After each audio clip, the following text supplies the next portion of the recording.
Bonjour à tous, bonjour à toutes. Les questions ne seront pas les mêmes, hein, forcément. Vous verrez, on est toujours organisé sur du facile, de l'intermédiaire, du difficile. On a des questions qui peuvent être utiles pour l'oral du concours SOG, et puis après, sinon, de manière générale, on est sur des questions qui sont sur la gendarmerie, sur la culture, et qui peuvent être utiles à tout moment. On aura deux types de questions. Comme dans la rediff, on aura les QCM, et on aura également les questions ouvertes. Donc pour les questions ouvertes, faites bien attention à l'orthographe. J'ai essayé d'entrer les différentes réponses qu'on peut mettre avec des fautes et tout, mais j'en ai pas mis, j'ai pas imaginé toutes les fautes qu'il pouvait y avoir. Donc faites gaffe à l'orthographe, sinon vous gagnerez pas de points. Il y a toujours le petit classement sur les QCM si vous pas de Bruno. Tu vas voir. Il y a un Bruno quelque part. Plus vous répondez vite, plus vous gagnez de points. Enfin, c'est le premier qui répond. Il gagne plus de points. Il a un petit boost de points. Mais sinon, si vous répondez correctement, vous avez tous des points en plus, bien sûr. Le principe est pour s'entraîner pour le concours SOG ou comme ça parce que je suis déjà SOG. C'est un petit peu des deux. T'as des questions pour le concours SOG et puis sinon c'est des questions sur la culture gendarmerie, voir un petit peu le niveau de chacun et puis apprendre des choses en fait. L'idée c'est à chaque fois, les questions c'est un prétexte pour pouvoir parler du thème qui est abordé dans les questions. Donc voilà, ça va être sympa. On va démarrer avec le niveau facile. Question numéro 1, ça va vous demander de mettre votre pseudo. Vous pouvez mettre le pseudo que vous voulez. Alors, que fait-on tous les matins dans toutes les gendarmeries? Est-ce qu'on fait un footing obligatoire? Est-ce qu'on nettoie les véhicules? Est-ce qu'on monte les couleurs? Ou est-ce qu'on repasse les uniformes? Bravo à tout le monde, effectivement, on monte les couleurs.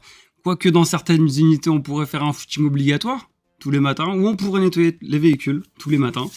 On repasse les uniformes, peut-être pas. En tout cas, oui, on monte les couleurs. Les couleurs, elles sont montées et descendues tous les matins et tous les soirs dans toutes les unités de gendarmerie, dans les écoles également. Et plus généralement, on va le faire dans toutes les emprises et les camps militaires. En unité, en général, c'est le peloton qui se charge de cette tâche.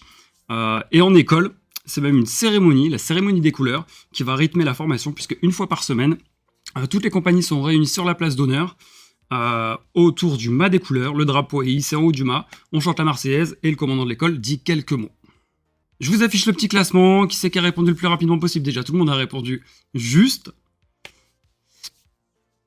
Et on a Marty et Adi Brouette qui ont répondu le plus rapidement. Donc en même temps, félicitations. Donc Marty en premier, Adi Brouette en deuxième, Gabriel en troisième, et ça continue. Si vous voyez pas votre pseudo, c'est que vous êtes en dessous ailleurs. Allez, j'affiche la deuxième question.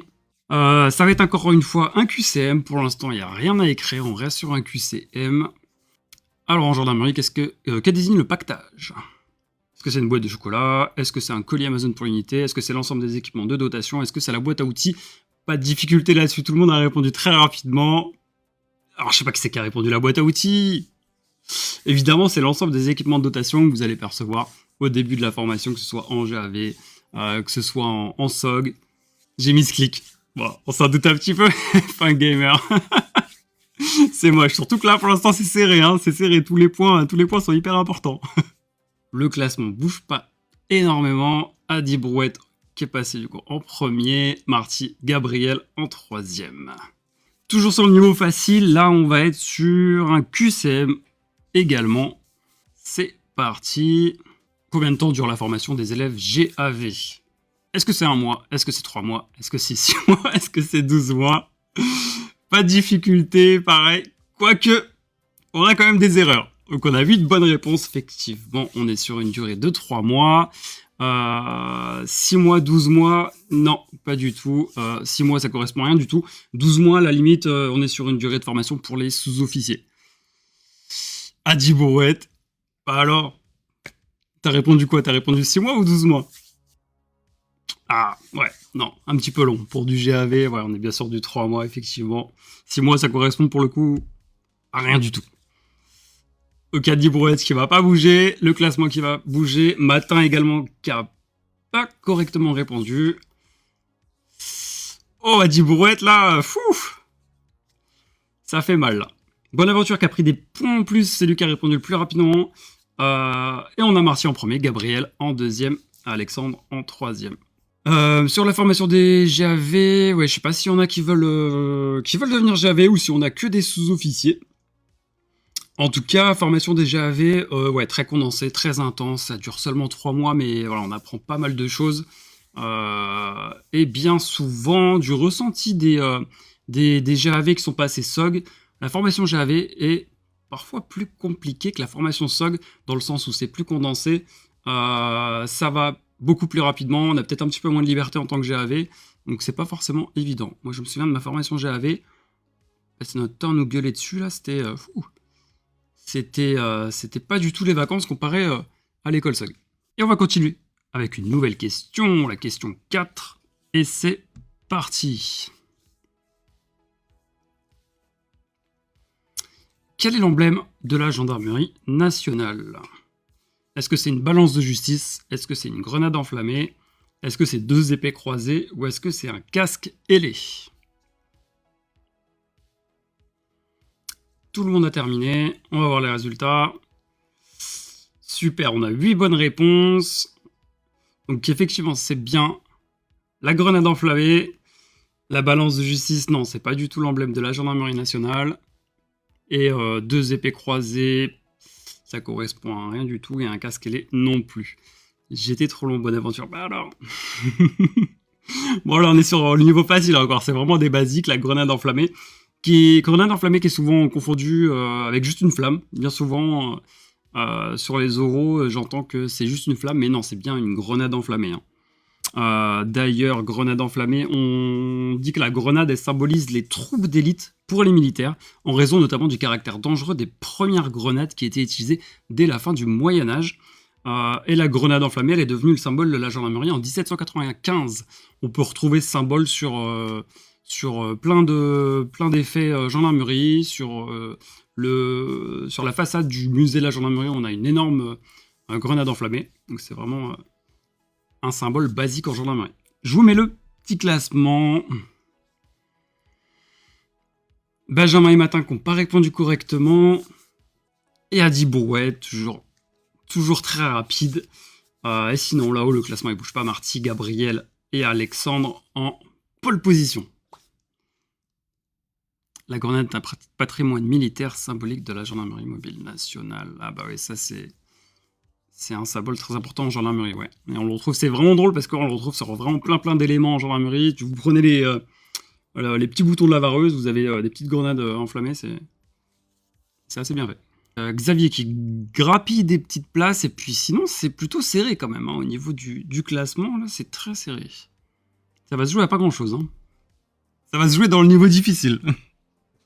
Question numéro 5, on est toujours sur un QCM. C'est parti. Quelle est l'arme de dotation des GAV et des sous-officiers? Est-ce que c'est un MAS G1? Est-ce que c'est un Glock 26? Est-ce que c'est un SIG Pro SP 2022? Est-ce que c'est un Beretta 80X? Et tout le monde a fini. Et 9 bonnes réponses. Effectivement, la bonne réponse c'est SIG Pro SP 2022. On a une mauvaise réponse sur Glock 26. Le Glock 26, c'est l'arme de dotation des gendarmes qui sont affectés en brigade de recherche. C'est une arme qui est plus petite, donc qui est plus discrète pour ces gendarmes. Le MAS G1, bah, c'est l'arme qui est en dotation pour les réservistes. Et c'était l'ancienne arme des sous-officiers d'active, avant que le SIG Pro la remplace. Et puis le Beretta 80X, il n'y a pas de rapport avec la gendarmerie. C'est Alexandre qui a répondu le plus rapidement possible. Donc on a Marty en premier, Gabriel en deuxième et Alexandre en troisième. Qui a gagné la dernière fois? La dernière fois c'était Joe, mais Joe il est pas là actuellement. Joe qui a gagné en plus à la dernière minute, hein. Vraiment sur la dernière question, il a doublé, il est arrivé premier. Ça s'est joué vraiment à pas grand chose. Donc jusqu'au bout, tu peux être premier, mais au dernier moment tu peux te faire dépasser, hein. De quelle couleur est le grade des gendarmes adjoints volontaires?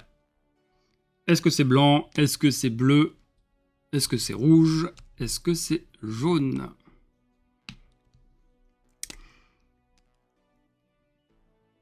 Tout le monde a terminé. J'ai la bonne réponse qui s'affiche dans le chat. Super, 8 bonnes réponses. Effectivement, la couleur, elle est bleue pour les gendarmes adjoints volontaires. Le blanc, bah, c'est pour les GD. Le jaune, c'est pour les GM. Alexandria qui n'ont pas répondu correctement. Marty, toujours en premier, Gabriel en deuxième, et Xavier. Tu vois, Xavier, tu t'améliores là. Hein, et c'est Adi Brouette qui a répondu le plus rapidement possible. On va passer sur le niveau intermédiaire. J'espère que vous avez révisé vos grades. Parce que ça va être la première question. C'est parti. Quel est ce grade? On a 2 chevrons qui sont bleus. J'ai mis de la merde de fou. Je m'attends au pire du coup. Ok, le temps est écoulé. La bonne réponse évidemment c'est brigadier. Que des bonnes réponses, sauf une personne qui a mis SOG, mais non, effectivement, on n'est pas du tout sur le corps des sous-officiers, là, on est vraiment sur le corps des gendarmes adjoints volontaires. Et c'est typiquement un des premiers grades voilà, qu'on va vous donner. Vous avez moquette, puis après, bah, vous avez brigadier. Le première classe, en général, il est pas trop attribué.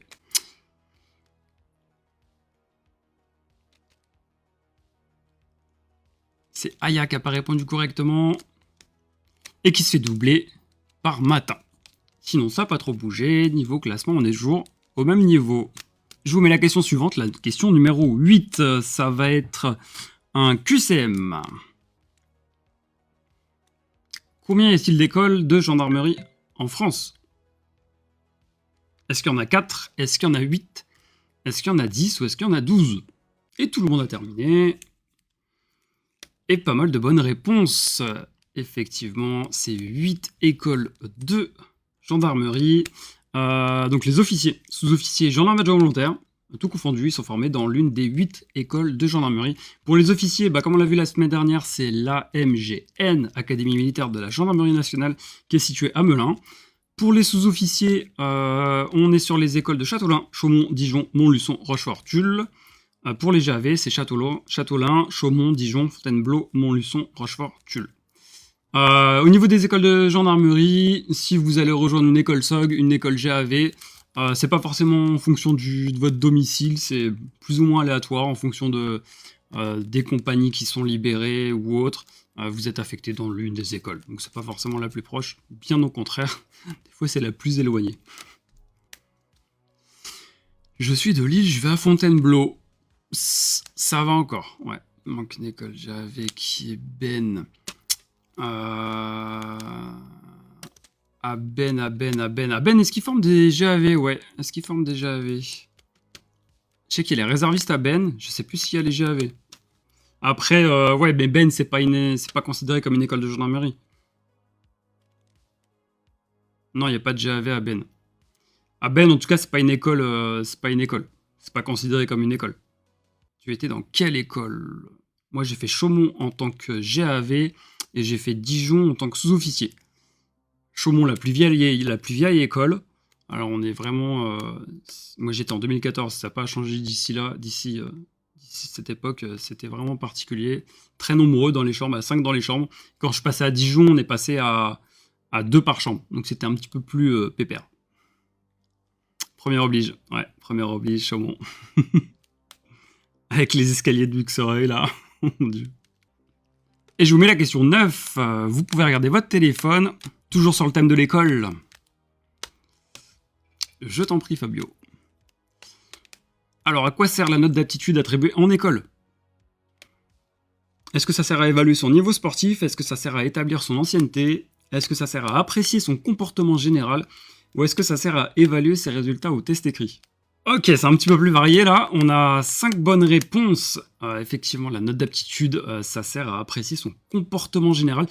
Et plus précisément, la note d'aptitude vise à apprécier l'aptitude de l'élève gendarme à occuper les fonctions de sous-officier de gendarmerie au regard de son comportement général.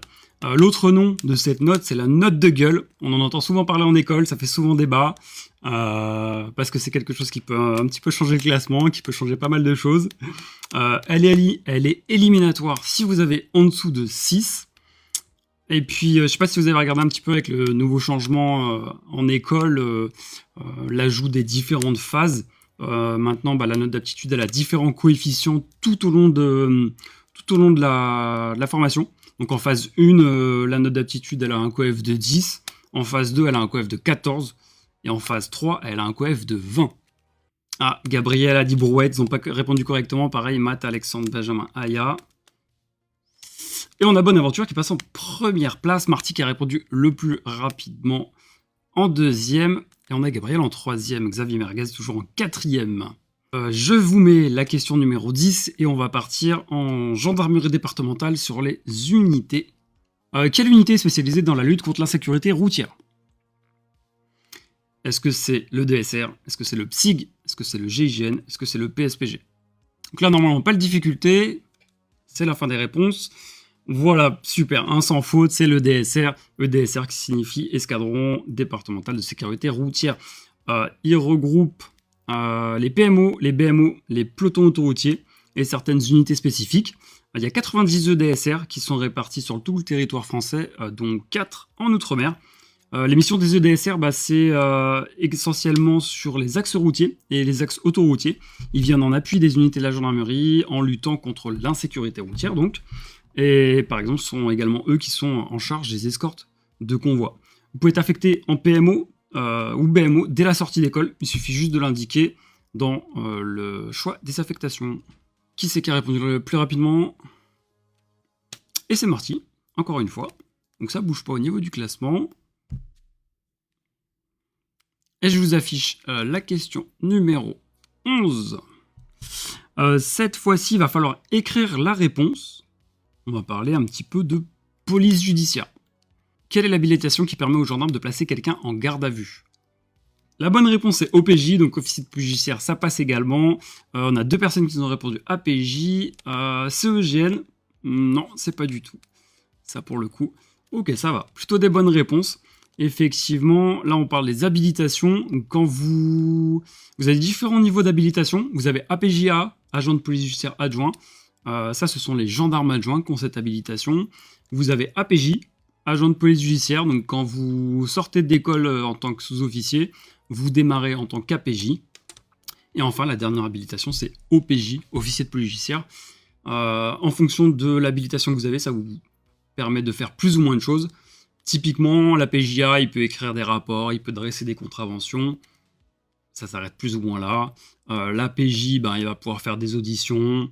Il va pouvoir mener des enquêtes, et l'OPJ, il va pouvoir diriger des enquêtes, mettre en garde à vue les gens. Quand vous sortez d'école, vous allez pouvoir vous inscrire à la formation OPJ. Là maintenant c'est très rapide, ça a pas mal changé. Avant il fallait attendre quelques années, il fallait attendre d'avoir le CAT, après il fallait encore attendre avant de pouvoir rejoindre une formation OPJ. Maintenant il faut savoir que c'est très rapide, vous rejoignez une unité, une brigade, vous pouvez vous inscrire quasiment l'année d'après à la formation OPJ. Et quand vous inscrivez à la formation OPJ, si vous réussissez cet examen, ça vous permet ensuite de gravir les échelons. Donc si vous réussissez l'OPJ, vous devenez OPJ, après vous pouvez passer les échelons, donc devenir maréchal des logis-chef, adjudant-chef, etc. Maintenant, il faut juste attendre la formation de l'année suivante à l'arrivée en unité, comme nous dit Gaël. Effectivement, ouais, c'est très très rapide. Hein. Avant t'attendais un petit bout de temps avant de pouvoir rejoindre une formation OPJ. Déjà, il fallait avoir le CAT et tout. Maintenant, c'est très rapide. Si tu réussis, tu deviens automatiquement chef. Ensuite, tu as 2 ans avant de devenir adjudant. Effectivement, comme le dit Bonaventure, ça aussi, ça a changé. Maintenant, tu deviens automatiquement chef. Et après, voilà, au bout de 2 ans, tu passes adjudant. Donc, l'évolution en termes de carrière, elle est énorme. Je sais pas si vous vous rendez compte, mais avant, voilà, fallait attendre 10 ans avant de pouvoir être adjudant. Maintenant, 3-4 ans, tu deviens adjudant. Quoi. Donc, on a perdu Xavier, Adi Brouette, Benjamin. Les autres ont répondu correctement. Donc on a Bonaventure en premier, Marty en deuxième, Gabriel en troisième toujours. Pour devenir TIC, il faut être OPJ. Oui. Technicien en investigation criminelle, il faut être OPJ. On va passer au niveau difficile. C'est du difficile mais accessible, vous allez voir. Donc comment appelle-t-on cette façon de faire son lit en école? Est-ce que c'est lit en canon? Est-ce que c'est lit au carré? Ou est-ce que c'est lit en batterie? Ok, c'était rapide, tout le monde a terminé. Plein de bonnes réponses, 9 bonnes réponses. Effectivement, c'est lit en batterie la bonne réponse. Lit au carré, non, c'est pas du tout ça. Bon, on voit plus l'image, c'est dommage, j'aurais dû la remettre juste après. Mais lit en batterie, bon, on le fait comme ça le matin. J'ai répondu trop vite, j'étais trop lent. Le lit en batterie, alors on le fait comme ça le matin, avant de partir au petit déjeuner. Le midi, après, quand on revient, on le change et on le fait au carré cette fois-ci. Et alors, c'est pas quelque chose qui est propre que à la gendarmerie, c'est vraiment pour tous les militaires. Faire un lit en batterie, c'est pas juste pour faire joli, c'est une manière de montrer qu'on est carré, qu'on est précis, qu'on est prêt à entrer dans une logique militaire. Donc au final, même un lit, ça devient une forme de discipline, quoi. Bon, en tout cas, voilà, lit en batterie, ben, vous verrez, si vous allez en école SOG, en école GAV, vous apprenez à le faire directement, comme marcher au pas, etc. Et on a Marty qui passe en premier, Bonaventure en deuxième et Gabriel en troisième. Marty qui a répondu très rapidement. Et là, on va partir sur une question déontologie. Quel document regroupe la liste des valeurs auxquelles le gendarme adhère? Est-ce que c'est les guides du comportement? Est-ce que c'est la charte de l'accueil? Est-ce que c'est la charte du gendarme? Est-ce que c'est le manuel de discipline? Et on a une bonne réponse dans le chat également, effectivement. La bonne réponse, c'est la charte du gendarme. Le manuel de discipline, il n'y a pas. La charte de l'accueil, il y a, mais c'est autre chose. Le guide du comportement, il n'y a pas. Donc la charte du gendarme, c'est un recueil d'articles qui définit les valeurs auxquelles le gendarme adhère. Ça passe par les règles de conduite, le secret professionnel ou encore l'obligation de porter secours. Ça fait partie un petit peu du package éthique et déontologie, avec notamment le code de déontologie et puis la charte de l'accueil qu'on retrouve dans tous les accueils. La charte du gendarme, c'est pas quelque chose à connaître, mais voilà, c'est une liste de valeurs par rapport à la militarité, etc. J'ai entendu déontologie, j'ai paniqué. Tu m'étonnes. Donc en termes de déontologie, vous allez voir, c'est pareil. Si vous rejoignez une école SOG, une école GAV, ça fait partie des premiers cours qu'on vous fait, cours de déontologie. Et on vous remet même un petit code de la déontologie. Je l'ai toujours, moi, il faut que je le retrouve d'ailleurs. On vous donne un petit code de déontologie où voilà, vous l'avez en format papier. Merci de faire ça, me dit EDW. Avec grand plaisir. On a Matt et Cathy qui n'ont pas répondu correctement. Et là-haut, ça bouge pas. Adi Brouette qui a répondu qui a été le plus rapide. Et sinon, c'est toujours Marty qui est en premier. Bonaventure en deuxième, qui essaye de dépasser Marty, mais qui n'y arrive pas pour l'instant. Et Gabriel en troisième. Je vous affiche la question numéro 14. Qu'est-ce que le centaure? Est-ce que c'est une arme de dotation? Est-ce que c'est un véhicule d'intervention? Est-ce que c'est une méthode d'intervention? Ou est-ce que c'est un uniforme? Tout le monde a terminé, on a une bonne réponse sur le chat. 9 bonnes réponses, 2 mauvaises réponses. Voilà, le fameux Centaure. Donc c'est un véhicule d'intervention polyvalent de la gendarmerie. C'est un engin blindé qui équipe la gendarmerie mobile. Il remplace progressivement, donc comme je vous ai dit, le VBRG, le véhicule blindé à roues de la gendarmerie, qu'on a pu voir sur les manifestations des Gilets jaunes ou d'autres manifestations ou des événements climatiques ou autres. Le VBRG était utilisé depuis les années 70. Et le Centaure, si je ne vous dis pas de bêtises, c'est depuis 2022 qu'il est mis en place. À quoi il sert le Centaure? Eh bien, l'usage, il est multiple. C'est un peu comme les hélicoptères. Il vient en appui des unités, notamment grâce à sa protection blindée et son aspect tout-terrain. Donc, il peut être aussi bien utilisé sur les catastrophes naturelles, comme par exemple, ce fut le cas pour l'ouragan Irma. Non, c'est pas depuis 2022. Je crois que j'ai lu sur Genre d'Info que c'est déployé depuis 2022. Voilà, il peut être utilisé sur les catastrophes naturelles ou encore sur la recherche, par exemple, d'individus dangereux en milieu ouvert. Pour œuvrer ce genre d'engin, il faut être gendarme mobile et suivre une formation de pilote, chef d'engin ou observateur tireur. Et si je vous dis pas de bêtises, il peut transporter jusqu'à 7 personnes à l'arrière. Je vous mets le classement. Bonne aventure Alexandre Cathy. Bah alors, on répond pas correctement. Le classement qui a un petit peu changé. Adi Brouette qui a répondu rapidement. Marty, toujours loin devant. Gabriel en deuxième. Bonne aventure en troisième. Et on va passer sur l'avant-dernière question. Et là, il va falloir écrire la bonne réponse. Donc attention aux fautes d'orthographe, ne vous loupez pas. Sur l'avant-dernière question, tout peut changer. Quel est le nom du major général de la gendarmerie? Vous avez 30 secondes pour répondre, vous pouvez prendre votre temps. J'ai pas de réponse dans le chat. Ah si, voilà, ça arrive. On a 7 personnes qui ont répondu. La bonne réponse, effectivement, c'est André Pétillot. Alors, André Pétillot, 3 bonnes réponses. Bono, non. Alors là, je suis sans voix et on a un smiley. Donc la semaine dernière, voilà, on a eu le directeur général. Là, on est passé sur le major général de la gendarmerie. Lui, le major général de la gendarmerie, c'est un petit peu le bras droit du DG. C'est toujours un général de corps d'armée, donc c'est un 4 étoiles. Et pour la petite anecdote, ce poste, il a jamais été occupé par une femme. Et en général, on dit que voilà, le major général, c'est le futur DG. Normalement, ça s'est pas passé avec le général d'armée Pétillot, mais en général, c'est ça. Vu que c'est le bras droit, il est amené à remplacer le DG quand il change. Je vous mets le classement qui va bouger un petit peu. Effectivement, ça bouge. Alexandre Benjamin compris des points. Je vous affiche la DER, la dernière question. Et on va toujours être sur la gendarmerie mobile. Et là, on va être sur une question qui peut tomber sur un oral de concours SOG. Typiquement, c'est une question assez classique. Combien y a-t-il d'escadrons de gendarmerie mobile? Est-ce qu'il y en a 59? Est-ce qu'il y en a 99? Est-ce qu'il y en a 109?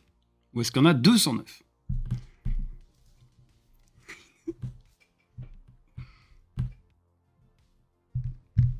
Des bonnes réponses dans le chat, des bonnes réponses également sur le quiz. Donc 4 bonnes réponses, 2 réponses sur le 99, 2 réponses sur le 59. Effectivement, on est sur 109 escadrons qui sont répartis sur tout le territoire national, avec en moyenne 120 gendarmes mobiles par escadron. Pour la petite anecdote, c'était jusqu'en 2015 l'un des seuls métiers qui était encore interdit aux femmes, la gendarmerie mobile, car seuls les emplois d'officiels auraient été ouverts. L'intégration des femmes en tant que sous-officiers a débuté en 2015, sous la forme d'une expérimentation qui a été confirmée en 2016. Et je vous affiche donc le résultat final. En tout cas, dans le chat aussi, c'est au taquet. Hein. Prochaine fois, n'hésitez pas à participer sur le petit live quiz. Et du coup, c'est Marty qui remporte ce petit quiz. Félicitations Marty, bravo. Où est-ce que vous apprenez tout ça? Sur internet, tu peux apprendre ça. En école SOC, tu peux apprendre ça. Let's go, qui dit Marty. Bravo Marty. Solide Marty. À tout du long, Marty, là, on l'a pas bougé. On l'a pas bougé, Marty. Marty, t'es gendarme, t'es candidat SOC, t'es candidat GAV. 3e pour une première. Félicitations à toi, Gabriel. La prochaine fois, tu seras premier. Marty, t'es fort. Vous avez pas un site pour apprendre plein d'infos? Ben, tu vas sur le site de la gendarmerie, t'as plein d'infos. La gendarmerie recrute, tu as également le magazine de la gendarmerie, Gendinfo, où t'as également plein d'infos. Voilà, et puis après, sinon, tu peux venir sur les live quiz, où bah, tu vas apprendre tout ça. Mais sinon, après, les comptes TikTok, les comptes YouTube, t'as vraiment plein d'infos. 2e pour une première, bien joué à tous. Bravo à toi, Alexandre, aussi, du coup. 2e pour une première, c'est cool. Comme j'ai dit au début, je referai sûrement un autre live du même genre la semaine prochaine. À vous de me dire si vous voulez toujours être sur le thème de la gendarmerie, être un thème plus culture générale, plus gendarmerie mobile, plus gendarmerie départementale. Je remettrai la rediff sur YouTube, sur TikTok. En tout cas, bah voilà, ça permet de progresser un petit peu, d'apprendre quelques petits éléments sur la gendarmerie. Je fais des lives pour bien préparer l'oral, je le passe dans 1 mois, mais je ne sais pas trop quoi réviser.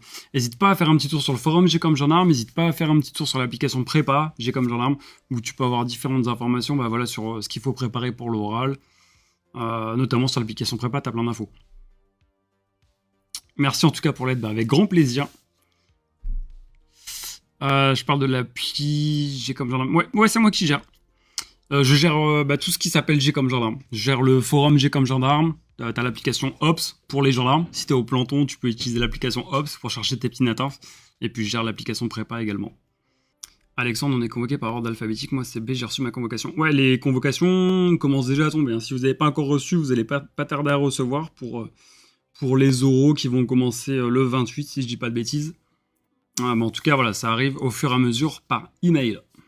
Ouais, il y en a qui ont reçu hier, il y en a qui ont reçu aujourd'hui. Ce matin, non, c'était quand? Oui, ce matin, j'ai fait un oral blanc avec un candidat qui l'a reçu en même temps que l'oral blanc.